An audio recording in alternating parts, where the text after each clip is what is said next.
많은 사람들이 명품 브랜드를 선호해서 그럴까요? 여러분, 명품 어떻습니까? 다들 선호를 하죠. 가지고 싶어 하죠. 명품 백, 명품 지갑, 명품 벨트. 다들 여러분 선호하는 그런 명품일지는 몰라도 명품 브랜드일수록 짝퉁이 참 많은 것 같아요. 명품이 아니면요, 굳이 짝퉁이 없습니다. 중저가 브랜드 짝퉁 보셨어요? 저는 못 봤거든요. 근데 명품을 사람들이 다 선호하고 가지려고 하는데 그런 마음을 이용해서 짝퉁이 기승을 부리는 거죠. 그래서 해외 유명 브랜드의 경우에는 백화점이나 면세점과 같은 공인된 장소가 아닌 곳에서 구입을 하게 되면 자칫 짝퉁을 구입할 수밖에 없다는 거예요. 자, 그런데 요즘은 예전과는 달리 짝퉁조차도 아주 정교하게 만듭니다. 정교하게 만들어서 일반인들은요, 자신이 구입한 물건이 정품인지 이게 가품인지 잘 구분이 안 돼요. 하지만 정품과 짝퉁을 구분할 수 있는 전문가들이 있죠. 이 전문가들은요, 구분할 수 있는 나름의 비법이 있다고 합니다. 나름의 비법. 바로 정품의 경우에는 짝퉁에서 찾아볼 수 없는 숨겨진 비밀이 담겨져 있다는 것이죠. 예를 들어서 고유번호가 있다는 거예요. 또 홀리그램이 있다는 거예요. 또 장인이 손수 만든 명품의 경우에는요, 그 장인이 몰래 남겨놓은 무언가 비밀이 숨겨져 있다는 것이죠. 자, 골로새서는 바울이 오간에서 골로새 교회 성도들에게 보낸 편지입니다. 물론 바울이 골로새 교회 당시 성도들에게 보낸 편지, 이 편지를 보낸 다양한 이유가 있겠지만 그 이유 가운데 하나는 바로 무엇이었냐면 골로새 교회 안에 거짓 세력들이 있었기 때문이에요. 실제로 오늘 말씀 4절을 여러분들 잘 보시면요, 이들 세력은 거짓 복음을 퍼뜨리고 있었습니다. 무엇을 퍼뜨리고 있었다? 거짓 복음, 가짜 복음. 바울은 이런 가짜 복음을 막아내기 위해서 하나님의 비밀을 알아야 한다라고 말을 해주고 있어요. 하나님의 비밀을 알아야 한다. 여러분, 하나님께서도 비밀이 있답니다. 여러분 들어보셨어요? 하나님께서도 비밀이 있대요. 그러면 한번 생각을 해봅시다. 비밀이란 숨겨진 것 아닙니까? 숨겨진 게 바로 비밀이에요. 자, 그런데 하나님을 볼 수도 없는 우리가 어떻게 하나님의 숨겨진 비밀을 알 수 있을까요? 더 궁금한 것은 하나님께서는 비밀을 과연 어디에 감추어 두셨을까? 하나님의 마음에 감추어 두셨을까요? 그게 아니면 어디 특별한 장소에 숨겨 두셨을까요? 또 하나는 왜 하나님은 비밀을 가지셨을까요? 비밀. 그리고 바울은 하나님께서 숨겨진 비밀이 있다는 것을 과연 어떻게 알았을까요? 더욱이 비밀은 공개되지 않을 때 효력이 있고 가치가 있습니다. 여러분, 공개해버리면요, 그건 더 이상 비밀이 아니거든요. 비밀은요, 잘 몰라야 돼요. 숨겨질 때 가치가 있는 거예요. 효력이 있는 거죠. 자, 그런데 왜 바울은 하나님의 비밀을 깨달아서 알아야 한다라고 말을 해주고 있는 것일까요? 더군다나 하나님께서 감추어준 비밀인데 아무리 우리가 성도라 해도 사람이 찾아서 과연 공개해도 괜찮은 것일까요? 자, 그렇다면 하나님께서 감추신 비밀은 과연 무엇입니까? 여러분, 비밀이 뭐예요? 여러분, 오늘은 그 놀라운 비밀을 공개하는 날입니다. 이 말씀을 듣는 여러분들은 그 비밀을 알고 계십니까? 여러분, 바울은 그 비밀을 깨달았다고 분명히 말을 해주고 있어요. 깨달았다. 바로 바울이 다메섹 도상에서 부활하신 예수 그리스도를 인격적으로 만났을 때 하나님 안에 감추어진 비밀이 무엇인지를 확실히 알게 된 거예요. 이제 바울은 하나님이 가지신 비밀은 그리스도 안에 숨겨져 있다고 이야기를 합니다. 누구 안에 숨겨져 있다는 거예요? 그리스도 안에. 자, 그래서 이제 오늘 말씀 2절을 보면 이렇게 나와 있죠. 하나님의 비밀인 그리스도를 깨닫게 하려 함이니라고 나와요.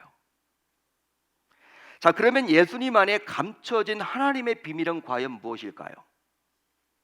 예수님 안에 감추어진 하나님의 비밀은 과연 무엇입니까? 바로 하나님의 숨겨진 비밀은 오직 예수 그리스도를 통해서만 모든 일을 이루신다는 것입니다. 믿으시면 아멘. 따라서 하나님께서는 오직 예수님을 통해서만 구원을 이루세요. 거기에 더하여 오직 예수님을 통해서만 하나님의 자녀가 되고 그 결과 모든 복을 누리며 살아갈 수 있게 되는 것이죠. 할렐루야. 할렐루야. 이처럼 하나님의 모든 일이 오직 예수님을 통해서만 이루어진다라는 사실은 성경이 온 천하에 공개하는 하나님의 비밀입니다. 믿으시면 아멘. 여러분, 이런 하나님의 비밀을 알았다면 이제 성도인 우리는 어떻게 해야만 할까요? 여러분들이 이제 하나님의 비밀을 알았다. 이제 어떻게 우리는 살아가야 할까요? 우선 교회 내에 교묘한 말로 속이는 자들을 경계해야 합니다. 교회 내에 교묘한 말로 속이는 자들을 경계해야 하는 거예요. 자, 오늘 말씀 4절을 볼까요? 우리 한번 같이 읽어봅니다. 4절 시작. 내가 이것을 말함은 아무도 교묘한 말로 너희를 속이지 못하게 하려 함이니. 아멘. 여러분, 바울의 이 고백을 잠시 보더라도 당시 골로새 교회 안에는 예수 그리스도의 구원과 상관없는, 관계없는 사단의 교묘한 술수들이 일어나고 있었습니다. 한마디로 이단 사이비들이 등장해서 성도들을 당시 미혹했다라는 거예요. 교회 안에. 성경학자들에 따르면 당시 골로새 교회 안에 영지주의와 또 천사 숭배 사상이 있었다라는 거예요. 영지주의와 천사 숭배 사상. 자, 그러면 영지주의는 과연 뭘까요? 영지주의. 여러분 들어보셨죠? 성경을 읽어보신 분들은 한두 번쯤은 영지주의에 대해서 들어보셨을 거예요. 당시 2000년 전에 있었던 이단인데 어떤 이단이었냐면, 영지주의는요 무엇이냐면 영은 무조건 선하고 육은 무조건 악하다라고 보는 거예요. 영만 선하다, 육은 무조건 악하다. 자, 그러다 보니 육적 현실을 부정하고 외면하라는 잘못된 사상입니다. 이런 영지주의는 결과적으로 이 땅에 오신 예수님의 인성조차 부정하며 예수가 단지 영적 존재로서 인간처럼 보였을 뿐이라고 말을 해요. 여러분, 예수님이 이 땅에 오실 때 육을 입고 이 땅에 오시지 않았습니까? 믿으시면 아멘. 여러분, 인간으로 이 땅에 오셨는데 영지주의는 그걸 부정해요. 야, 영이 악한데 말이 되냐? 하나님이신 어떻게 그분께서 인간의 몸을 입고 육을 입고 이 땅에 와? 영지주의자들은요 한마디로 예수님의 성육신을 부정합니다. 예수님의 성육신을 부정해요. 그런데 당시 이런 영지주의가 골로새 교회 안에도 침투해서 교묘하게 성도들을 미혹했던 거예요. 물론 인간의 이성으로 생각을 해보면 어떻게 하나님의 독생자가 우리와 똑같은 육을 입고 성육신을 할 수 있을까요? 자, 그러다 보니 당시 성도들 가운데서도 이런 영지주의의 미혹에 빠진 자들이 속출하게 되었습니다. 인간의 이성으로 보게 되면요 그게 맞는 것처럼 보여지거든. 어떻게 하나님께서 하늘 부자를 버리고 인간의 몸을 입고 이 땅에 올 수 있느냐? 이거 말이 안 된다. 생각을 해봐라. 그게 말이 되느냐? 여러분, 우리가 들어보면요 그게 말이 되는 것처럼 느껴지잖아요. 왜? 인간의 이성으로는 그게 맞는 거기 때문에. 당시 영지주의자가 교회 안에 들어와서 이런 여러분 이야기를 했을 때 사람들이 거기에 혹하는 거예요. 빠져들어갑니다. 속출하게 되는 거예요. 자, 더하여 천사 숭배 사상이 있었어요. 천사 숭배 사상. 자, 그러면 천사 숭배 사상은 과연 무엇입니까? 당시 예수가 사람이기에 영적 존재인 천사들보다도 못하다는 천사 숭배 사상에 골로새 교회 성도들이 미혹당하기도 했다라는 거예요. 더욱이 유대교를 믿는 유대인들은요 아주 오랫동안 천사 숭배 사상을 옹호했던 터라 유대교에서 기독교로 개종을 했지만 이런 사상을 버리지 못하고 계속 천사를 숭배하고 붙들던 성도들이 있었습니다. 결국 이런 영주주의와 천사 숭배 사상 어떻습니까? 이런 것들은요 모두 예수님만이 구원자임을 약화시키려는 사단의 교묘한 관계인 것이죠. 따라서 이들은 당시 유행했던 헬라 철학과 신비주의가 유대교와 혼합한 혼합주의에서 파생된 이단이라 감히 말할 수 있는 거예요. 여러분, 지금만 이단이 많은 것이 아니라 바울이 여러분 활동했던 그 당시에도 교회 안에 이미 이단들이 들어왔었다라는 것입니다.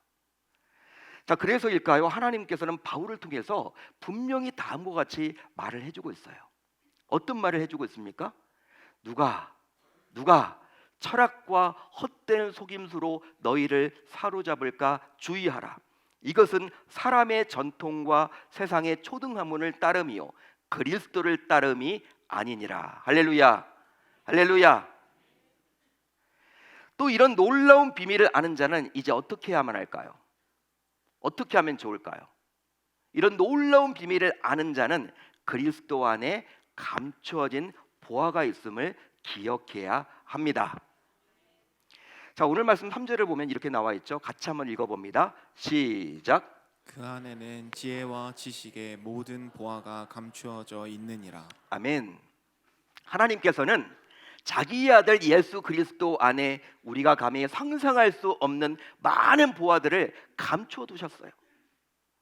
하지만 예수님 안에 감추어진 보화들은 모든 사람이 받을 수도 없고 일정한 자격을 갖추어야만 합니다. 바로 예수를 자기의 구주로 영접하고 믿는 자들에게만 하나님께서는 그리스도 안에 감춰진 보화들을 받도록 해주셨죠. 할렐루야, 할렐루야. 자, 그러면 예수 그리스도 안에 감춰진 보화는 과연 뭘까요? 여러분, 예수 그리스도 안에 감춰진 보화는 과연 뭡니까? 우선 하나님을 아는 지혜입니다. 하나님을 아는 지혜입니다. 사람은 하나님이 과연 어떠한 존재인지 알 수가 있습니까? 없습니까? 본래 알 수가 없어요. 죄로 인해서 우리는 하나님을 알 수가 없습니다. 왜냐하면 하나님은 눈에 보이지 않은 영적 존재이기 때문에 알 수가 없어요. 하지만 하나님께서는 자신을 아는 지혜를 예수 그리스도 안에 감춰두셨어요. 따라서 이 땅에 육을 입고 오신 예수님을 통해서 하나님에 대해서 저와 여러분들은 알 수 있는 것이죠. 또 있습니다. 자신의 정체성을 아는 지혜입니다. 자신의 정체성을 아는 지혜예요. 사람은 자기 자신에 대해서 잘 알 것 같죠? 내가 나를 가장 잘 알 것 같아요? 그렇지만 과연 그럴까요? 여러분 어떻게 생각하십니까? 내가 과연 나를 잘 알 것 같아요? 아니, 나는 나를 잘 몰라도 우리 부모님은 나를 잘 알 거야, 그렇게 생각하십니까? 사람들은 그렇게 여러분 생각을 하는데 그건 착각일 수 있어요. 사람은 자기 자신에 대해서 잘 알 것 같지만 실제로는 잘 알지 못해요. 실제 그렇습니다. 아침 마음 다르고 저녁 마음 다르잖아요. 어떤 게 진짜 내 마음이에요, 여러분? 모르는 거예요, 여러분. 이 마음도 내 마음이고 저녁 마음도 내 마음입니까? 아침에 이 마음 품었는데 저녁에 이런 마음 품었다. 여러분, 어떤 게 진짜 나의 마음이에요? 사람은요, 자기 자신을 잘 아는 것처럼 보여도 잘 알지 못해요. 자신의 상태에서 무지한 것이 바로 저와 여러분들의 모습입니다. 인간이라는 거예요. 하지만 예수님을 통해서 자신이 죄인임을 알게 되는 것입니다. 또 있습니다. 성령님이 동행해 주시는 복을 받게 됩니다. 성령님이 동행해 주시는 복을 받게 돼요. 이 세상에서 겪게 되는 여러 어려움 속에서도 성령님이 동행해 주심을 인식하며 살아간다면 각종 두려움을 이겨낼 수가 있는 것이죠. 자, 그런데 성령께서 동행해 주신다라는 이런 놀라운 복, 이 복은 결과적으로 그리스도를 통해서 알 수 있습니다. 그리스도를 통해서 알 수 있습니다. 하나님이 그리스도 안에 감춰준 거예요. 더하여 내세 받을 복을 준비하게 됩니다. 내세 받을 복을 미리 준비하게 되는 것입니다. 이 세상에서도 형통 중요하죠? 여러분, 형통하게 살기를 원하시죠? 성공하게 살기를 원하시죠? 답변을 좀 해주세요. 저도 여러분 형통하게 살기를 원하고 이 세상에서도 잘 되기를 원하거든요. 사람은 누구나 예수를 믿건 안 믿건 누구나 여러분 이 땅에서도 잘 되기를 원해요. 여러분 이단 사이비들은요, 이 땅에서는 그냥 무조건 불행하게 살아야 되고 나중에 여러분 천국 가서만 잘 살면 된다, 이런 사상을 퍼뜨리는데 그건 이단들이에요. 하나님께서 정말 원하시는 것은요, 이 땅에서도 우리가 잘 되기를 원해요. 그렇지만 그것만이 아니라는 것이죠. 그것만이 아니라 결국 죽음 이후에 맞이하게 될 영원한 내세에서 받게 될 상급에 대해서도 그리스도를 통해서 인식하게 되고 결국 미리 준비하게 되는 것입니다. 믿으시면 아멘. 그뿐 아니라 이제 이런 놀라운 비밀을 아는 자, 이제 우리는 어떻게 살아가야 할까? 놀라운 비밀을 알게 되었을 때 어떻게 살아가면 좋을까? 이제 질서 있는 신앙생활을 해야 합니다. 자, 오늘 말씀 5절을 한번 같이 읽어봅니다. 5절 시작. 이는 내가 육신으로는 떠나 있으나 심령으로는 너희와 함께 있어 너희가 질서 있게 행함과 그리스도를 믿는 너희 믿음이 굳건한 것을 기쁘게 봄이라. 여러분, 하나님의 비밀이신 예수 그리스도께서는 무질서하고 혼란스러운 죄악된 삶은 청산하는 은혜를 우리에게 부어주셨어요. 왜냐하면 삼일째 하나님의 속성을 보더라도 하나님께서는 무질서의 하나님이 결코 아니시기 때문이죠. 실제로 성부, 성자, 성령 모두 한 분이시면서도 각각의 독특한 역할이 있으셨고 그 역할을 감당하셨습니다. 질서 있게. 한마디로 질서 가운데서 각각의 역할을 감당하셨던 거예요. 성부로서의 역할, 성자로서의 역할, 성령으로서의 역할, 질서 가운데. 따라서 사단 마귀는 혼란과 시비와 갈등을 좋아하지만 반대로 우리 하나님께서는 그것들을 끔찍하게 증오하십니다. 그러기에 이런 신비한 비밀을 알게 된 성도라면 이제 반드시 질서 있는 삶을 살아야만 하는 것입니다. 할렐루야, 할렐루야. 그런즉 하나님의 비밀인 그리스도와 그분이 주신 말씀을 깨달은 자라면 이제 진리 안에서 질서 있게 곧 바른 신앙생활을 해야 할 줄로 믿습니다. 믿습니다. 자, 그러면 이제 이런 놀라운 비밀을 아는 그리스도인이 바르게 세워나가야 할 질서, 이 질서, 우리가 신경 써야 할 이 질서는 과연 무엇이 있을까요? 무엇이 있을까요? 여러분, 우리가 신경 써야 될 질서는 과연 뭘까요? 실제로 질서를 잘 세우는 것, 이것은 관계를 잘 맺는 것이라고 말할 수 있습니다. 여러분, 질서를 왜 세우려고 합니까? 결과적으로는 관계를 잘 맺으려고 하는 거예요. 따라서 이런 관점으로 보게 되면 하나님과의 관계를 위해서, 교회와의 관계를 위해서, 성도와의 관계를 위해서, 세상과의 관계를 위해서, 물질과의 관계를 위해서 이 질서를 세우는데 보다 신경을 써야 할 줄로 믿습니다. 믿습니다. 사랑하는 성도 여러분, 오늘은 하나님의 비밀을 안고서 이 땅에 오신 예수님을 맞이하는 축하하는 시간입니다. 따라서 하나님 안에 감춰진 비밀인 그리스도를 모르는 자들은 이날을 기뻐할 자격도 없고 축하할 이유조차 없는 자들이라고 감히 말할 수 있는 거예요. 그러기에 예수님이 이 땅에 오신 이유를 분명히 알아야 제대로 된 성탄을 보낼 수가 있는 것입니다. 하지만 성탄을 대하는 우리 주변을 한번 살펴보자고요. 우리 주변을. 성탄의 참된 의미를 모른 채 흥청망청 취한 자들이 있습니다. 또 휴가나 여행이나 이벤트나 자녀 선물이 우선인 자들이 있죠. 이처럼 예수님과 상관없는 성탄을 보내고 있는 자들이 넘쳐나고 있어요. 그뿐만이 아니라 하나님의 비밀인 예수가 과연 누구인지도 제대로 모른 채 성탄을 즐기려는 각종 이단에 속한 자들과 유사 종교인들도 보입니다. 더욱이 신앙이 무너진 자들이 있다면 그들에게 있어서 과연 이 성탄은 어떤 의미가 있을까요? 자, 그렇다면 이 말씀을 듣고 있는 여러분들은 오늘 어떤 성탄을 보내고 계십니까? 오늘 이 시간 어떤 성탄을 보내고 계십니까? 혹시 여러분들도 자기의 즐거움만을 위해서 소중한 시간과 물질을 허비하며 성탄을 보내고 있지는 않으신가요? 한마디로 예수님이 주인공인 성탄절이 되어야 하는데 자신이 주인공이 되어버린 성탄절을 보내고 계시지는 않습니까?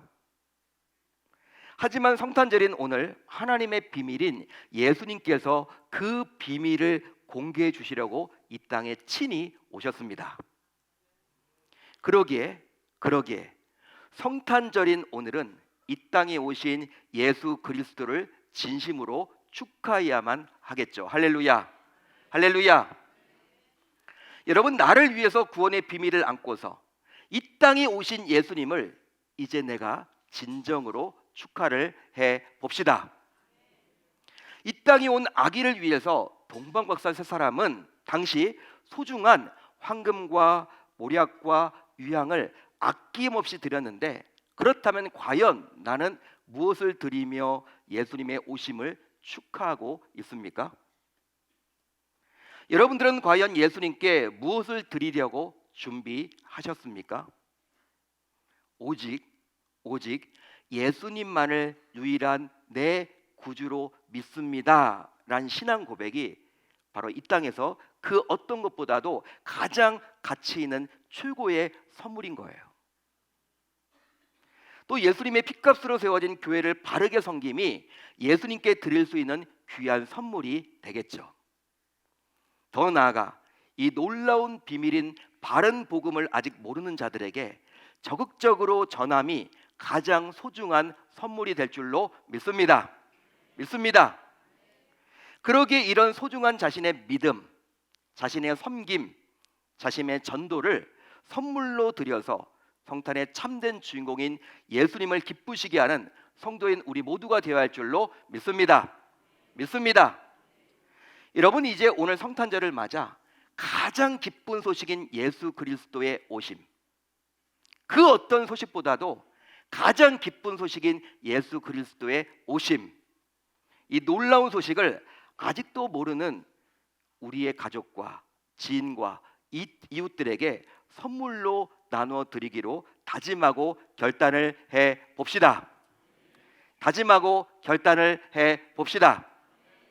따라서 이 예배를 드린 이후 오후에 여러분들 모두 각자 꼭 시간을 내셔서 문자로, 카톡으로, 전화로, 방문으로 이 복된 소식이요, 기쁜 소식을 알릴 수 있어야 할 줄로 믿습니다. 그냥 세상적인 안부 말고요, 오늘이 성탄절이야, 예수님이 이 땅에 오신 날이야, 너도 예수 믿었으면 좋겠다, 여러분, 이 간단한 문자라도 카톡이라도 보내는 거예요. 보내보는 거예요. 세상은 크리스마스라고 이야기를 하지 않죠. 홀리데이라고 이야기를 합니다. 예수님, 그리스도를 자꾸 빼려고 그래요. 성탄절에서 그리스도의 이름을 지워버리고 하려고 하는 것이 바로 세상의 속성이죠. 그렇지만 우리는 일부러라도 오늘이 바로 어떤 날인 줄 아느냐, 예수님이 이 땅에 오신 날이야, 예수님 때문에 성탄절이 있는 거야, 이렇게 저와 여러분들이 알려줄 수 있기를 당부드립니다. 그게 바로 전하는 거 아닙니까? 예수님을 전하는 거예요. 그게 바로 예수님께 드릴 수 있는 최고의 선물이라고 저는 확신합니다. 그리함으로 이 땅에 오신 예수님을 주변에 잘 알림으로 예수님을 가장 기쁘시게 하는 복된 성탄절이 되어야 할 줄 우리 주님의 이름으로 축원합니다. 그렇게 살아보겠다라고 결단하고 다짐하는 저와 여러분들이 다 되실 수 있기를 우리 주님의 이름으로 축원합니다.